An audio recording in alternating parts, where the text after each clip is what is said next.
Hello, आप सबका मेरे चैनल स्पीडिंग ला ज्ञान में स्वागत और अभिनंदन है। मैं आज आपको एविडेंस एक्ट की एक इम्पॉर्टेंट प्रॉब्लम जो कि यूपीजे 1992 में पूछा गया था पूछ रही। अगर आपको इसका उत्तर पता है तो इनबॉक्स में जाकर टाइप करिए और नहीं पता है तो मेरी पूरी वीडियो वॉच कर लीजिए। ब को 1 मार्च 1992 को 10,000 रुपये देने का पक्का करार लिखित में करता है। क्या कह रहा है कि ब को 1 मार्च 1992 को 10,000 रुपये देने का पक्का करार लिखित में करता है। क्या यह तथ्य कि उसी समय एक मौखिक करार हुआ था कि यह धन 31 मार्च तक न दिया जाए साबित किया जा सकता है?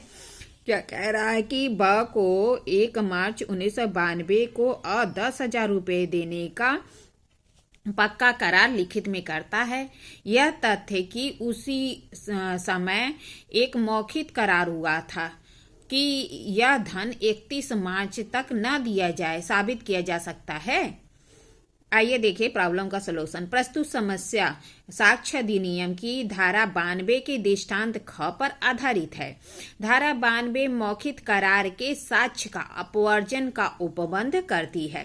क्या कह रहा है कि जो 92 के दृष्टांत ख है उस पर यह समस्या आधारित है। 92 मौखिक करार के साक्ष्य के अपवर्जन का उपबंध करती है। 92 में यह सिद्धांत पर आधारित है कि जो कुछ लेखबद्ध है वह स्वतः लेख के से ही सिद्ध किया जाना चाहिए। क्या है? 92 में यह सिद्धांत है कि जो कुछ लेखबद्ध है वह स्वतः लेख द्वारा ही सिद्ध होना चाहिए। 92 में मौखिक करार के साक्ष्य के अपवर्जन का सिद्धांत है। मौखिक करार के साक्ष्य के अपवर्जन का जब कभी किसी संविदा, अनुदान या संपत्ति के अन्य बयान के निबंधन या क्या कह रहा है, जब कभी संविदा, अनुदान या संपत्ति के अन्य बयान के निबंधन या फिर भी कहता है कि किसी बात को जिसके बारे में अपेक्षित है कि वह दस्तावेज के रूप में लेखबद्ध कर लिया जाए। क्या कह रहा है? जब कभी किसी संविदा, अनुदान या संपत्ति के अन्य बयान के निबंधन किसी बात को जिसके बारे में अपेक्षित है कि वह दस्तावेज के रूप में लेखबद्ध कर लिया जाए तो धारा 91 के अनुसार साबित किया जा चुका है, तब ऐसे लेख के किसी पक्षकार या उसके विधिक प्रतिनिधियों के बीच किसी मौखिक करार या कथन के किसी साक्ष्य के निबंधन के खंडन, फेरफार, जोड़ने या घटाने के प्रयोजनों से के लिए ग्रहण नहीं किया जाएगा। क्या है, इतना तोड़ तोड़ के बता देता है कि जो धारा 92 और 91 है थोड़ा सा टफ है, लोगों को याद नहीं रहता।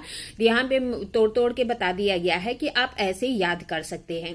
क्या कह रहा है कि जब किसी संविदा, अनुदान या संपत्ति के अन्य बयान के निबंधन, फिर दूसरा खंड कहता है किसी बात को जिसके बारे में अपेक्षित है कि वह दस्तावेज के रूप में लेखबद्ध कर लिया जाए, धारा 91 के अनुसार साबित कर दिया जा चुका है, तब किसी ऐसे लिखत के पक्षकार या उसके भी जो हित प्रतिनिधि हैं उनके बीच किसी मौखिक करार या कथन का कोई साक्ष्य के निबंधनों के फेरफार करने के लिए, खंडन करने के लिए, जोड़ने और घटाने के प्रयोजनों से ग्रहण नहीं किया जाएगा। अतः यह धारा यह कहती है कि यदि कोई संविदा यदि 91 के अनुसार अर्थात स्वयं दस्तावेज को पेश करके साबित कर दी गई है तो उसके बाद जो पक्षकार हैं या उनके हित प्रतिनिधि हैं उस संविदा आदि के शर्तों को खंडन करने के लिए, उसे फेरफार करने के लिए, जोड़ने और घटाने की अनुमति नहीं दी जाएगी। मतलब क्या कह रहा है कि अगर किसी संविदा को 91 के तहत स्वयं दस्तावेज पेश करके साबित कर दिया गया है तो वही पक्षकार और उनके जो हित प्रतिनिधि हैं उस संविदा के शर्तों को खंडन करने के लिए, फेरफार करने के लिए या जोड़ने या घटाने के लिए साक्ष्य पेश करने की अनुमति नहीं दी जाएगी। संक्षेप में मौखिक रूप से कोई भी बात साबित नहीं की जाएगी जो कि दस्तावेज में फेरफार के प्रयोजनों से रखती है। क्या कह रहा है कि संक्षेप में कह सकते हैं कि मौखिक रूप से किसी ऐसी बात को साबित नहीं किया जाएगा जो कि दस्तावेज में फेरफार के प्रयोजन से रखा जाता है। ठीक है। प्रस्तुत समस्या में ब 1 मार्च 1992 को ब को 1 मार्च 1992 को 10,000 रुपये देने का पक्का लिखित करार करता है।